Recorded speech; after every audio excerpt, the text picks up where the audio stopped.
Okay, so you were right. This PDF, it's a lot.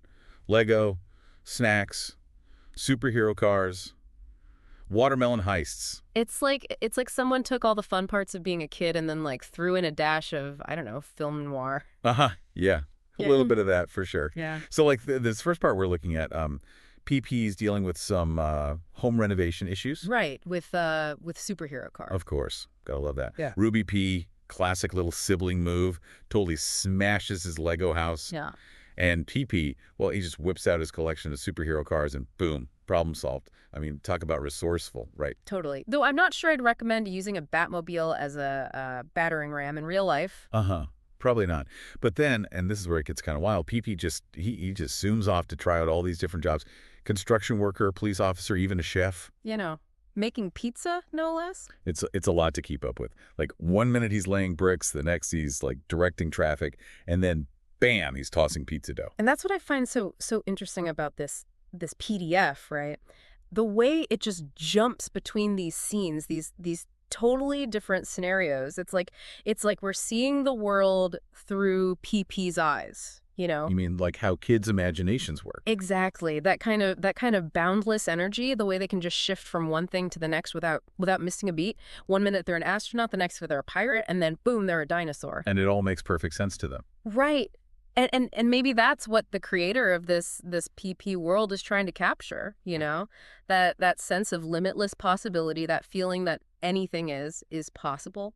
Yeah. I'm definitely getting that vibe. Okay, Yeah. so we've got unbridled imagination. We've got these glimpses into PP's adventures. It's like flipping through channels on a TV that's stuck on fast A forward. very chaotic TV. And just when you think you're starting to get a handle on things, boom, it's on to the next thing.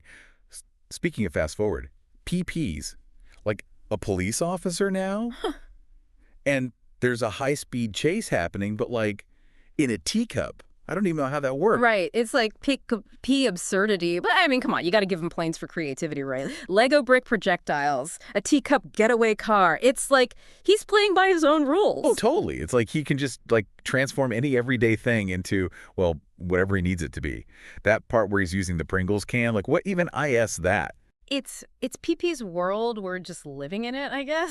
But I think that's what makes this whole thing so fascinating. It's like, yeah, it's silly, it's goofy, but there's also this underlying sense of like possibility, you know? Like anything can be anything in PP's world. So are we saying this is like daddyism? Yeah, Is PP the new face of like avant-garde art? maybe. I wouldn't put it past him. But I also think there's something to be said for like the objects themselves, you know? They're not just random, I don't think. Like, why steal a watermelon? Why not like a car or a bag of money? Okay, true. It's like the author's trying to tell us something, but we're not quite sure what it is yet. Like, is the watermelon symbolic of something? Whoa. Deep Thoughts, brought to you by Stolen Fruit. Right. But I think that's what makes this so interesting. We're like laughing at the absurdity of it all, but then there's also this layer of like, is there something deeper going on here? Okay, yeah, I'm with you. It's definitely more than meets the eye. And just when you think you've got PP all figured out, well, he goes and throws us another curveball. Remember all that boundless energy, that anything is possible vibe? Yeah, turns out even PP's world has its limits. Limits. In PP's world, you're talking about the vending machine scene, right? Yeah. Oof, that one got me.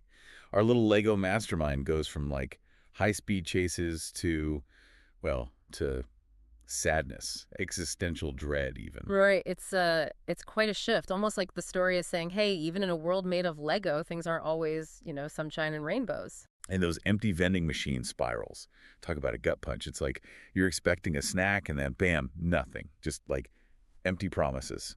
It's like that moment when you bump up against the edges of your own imagination. Like PP can build anything, fix anything, but he can't make that vending machine work. So even PP has to deal with disappointment sometimes. Exactly. Yeah. Even in this world of Lego and Pringles and teacup cars, those real life feelings, they still creep in. And it's not just him, right? I mean, even Red, the master thief himself, he's kind of bummed out too.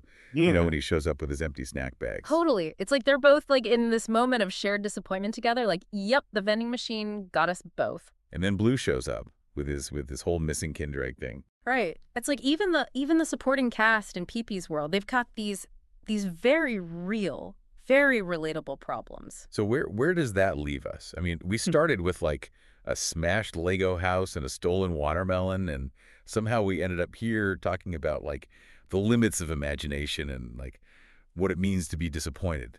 That's PP for you, I guess. Always keeping us on our toes.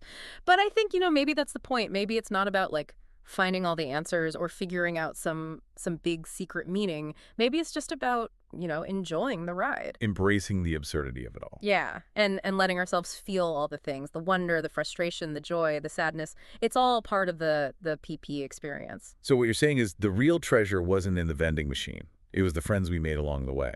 Something like that. But to our listeners, I'd say this. Don't be afraid to keep exploring PP's world. You never know what you might find. And on that note, we'll wrap up our deep dive into the wonderful, wacky world of PEA, pea.pdf. Until next time, keep those imaginations firing.